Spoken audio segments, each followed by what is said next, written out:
Hello, I'm Kamali, taking you through some of the things people are talking about and some of the stuff they're sharing around the world on NewsFeed today. With great power came great responsibility. Stan Lee is dead. You want to read about people that you can identify with because we've all got problems and we're all flawed. Hashtag Paris Call, a plan to make the internet better. We show you a man who married a hologram. His mother-in-law is a server. And you got a friend in me. Toy Story 4 release a teaser trailer.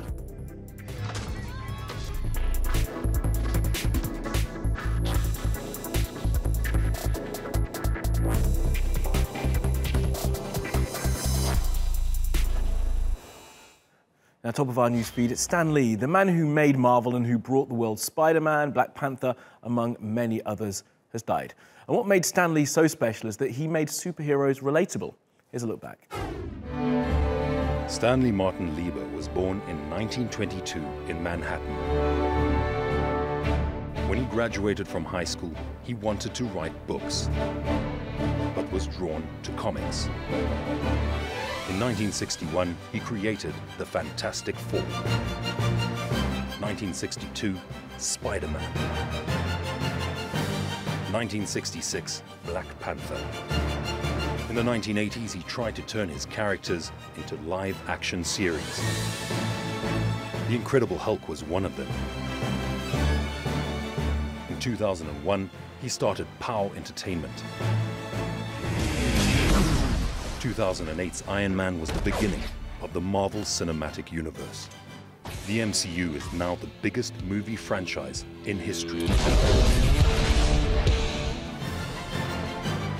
Excelsior. And you can imagine the reaction online. Everyone's been paying tribute. Let's start with Thor. Now, Chris Hemsworth put this image on his Instagram. Stand there in the God of Thunder's helmet. Iron Man next, Robert Downey Jr. posted this of the two legends with a love heart.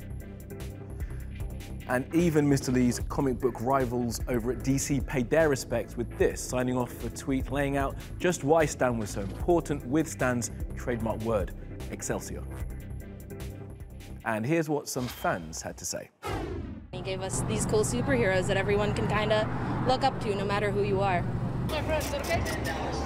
That's for you, Stan Lee. That's for you, baby. You always will live in this heart forever. Now, people around the world have been welcoming news coming out of China. Turns out the government there is not going to overturn their 25-year ban on the use of tiger bone and rhino horn in traditional medicine.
here's some other things now that caught our eye on social media.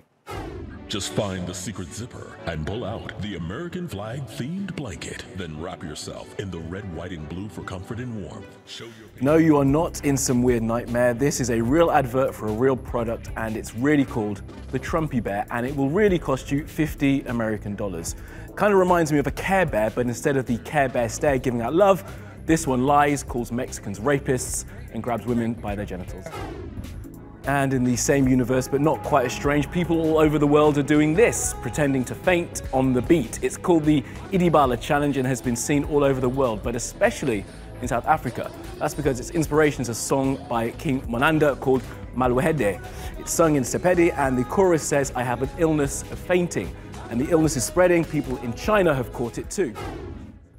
Now, Lorde has accused Kid Cudi and Kanye West of stealing her set design. The singer posted pictures of her stage show alongside pictures from the Cudi-Kanye concert a couple days ago. She wrote, "Don't steal from women or anyone else, not in 2018 or ever." I mean, imitation is meant to be the sincerest form of flattery. Emmanuel Macron is continuing his new role as leader of the world and launching a new campaign to make the internet a better place to be. Look at this.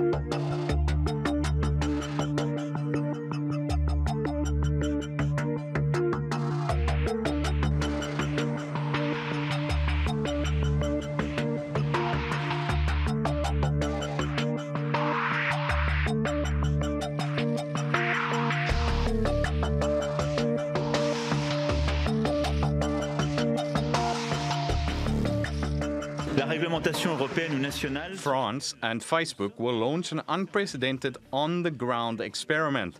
Facebook will welcome a delegation of French regulators whose mission it will be, with the platform's experts, to find joint, precise and concrete propositions on the fight against hateful or offensive content.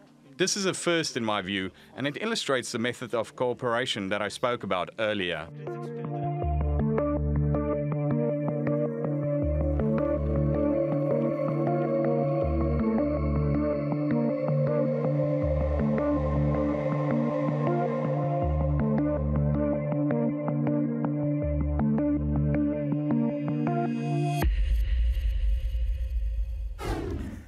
Now, the guy who once ran the Israeli spy agency Mossad is now working for a private firm who have been accused of some very underhand behavior.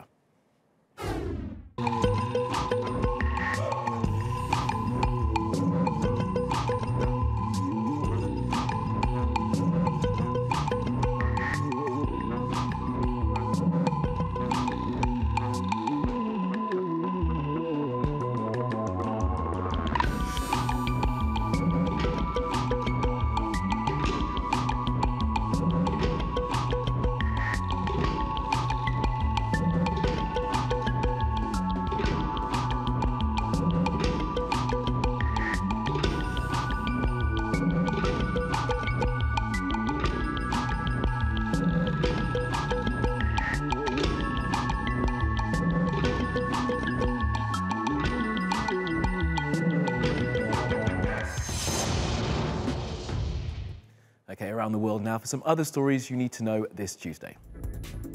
Now, research by the BBC has found that fake news shared through WhatsApp is a huge and growing problem in India.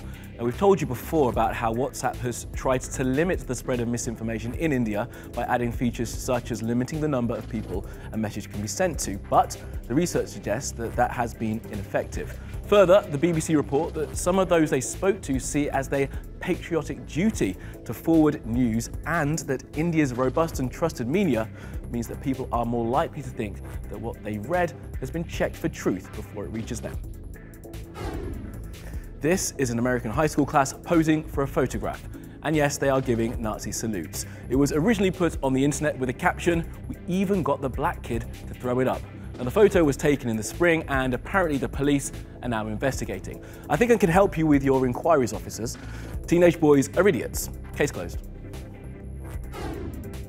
This drone footage has been watched 500,000 times. It's said to show orcas and beluga whales being held in pens. Apparently there are more than 100 of the mammals being kept like this, and the footage has obviously caused outrage amongst those who've seen it and those who care. The reporting suggests the animals may be sold to Chinese aquariums. Now, orcas and belugas can be kept like this, but only for research. An investigation is underway.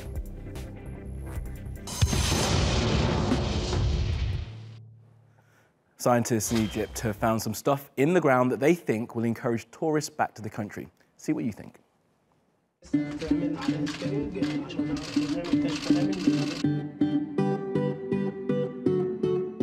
They found hundreds of objects, mummified cats, mummified scarabs, mummified crocodile, funerary equipment. It's only the beginning.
Well, it's happened, and the Japanese did it first, as anyone who's ever read any sci-fi would have predicted. Man has married machine. And the really shocking thing, it still cost him more than $10,000. I wonder what their first dance was to. I hope it was computer love. Remember the movie Her? A lonely writer falls in love with an operating system named Samantha. This Japanese man has now taken it to the next level and married a hologram in real life. Akihiko Kondo walked down the aisle with a virtual reality singer Hatsune Miku doll. The ceremony cost the 35-year-old $17,600. His wife wakes him up every day, tells him to get ready for bed, and turns off the lights. Akihiko has been living with the floating, talking $2,800 desktop device since March. 本当は結婚式とかやりたいなと思っている方がいらっしゃるはずなんですよ。そういう方々の背中を押したいっていう意味合いもあって結婚式を挙げました。Akihiko withdrew from real-life relations after being bullied by female superiors 10 years ago. 必ずしもこう男女が結ばれて子供を産んで育ててっていうようなそのテンプレートな結婚幸福の形に縛られたものが必ずしも幸せだとは限らないわけじゃないですか。いろんな愛の形、幸福の形があってはしかるべきだと私は思っていますので。Well, it has been years coming, but the teaser trailer is finally here, and the internet is excited. Toy Story 4 is on the way.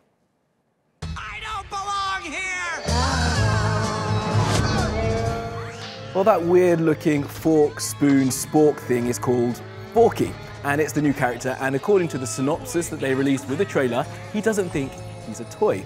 Now, haven't the writers done that already? 4 words, Buzz Lightyear, Space Ranger. Anyway, the new movie will be released in the summer of 2019.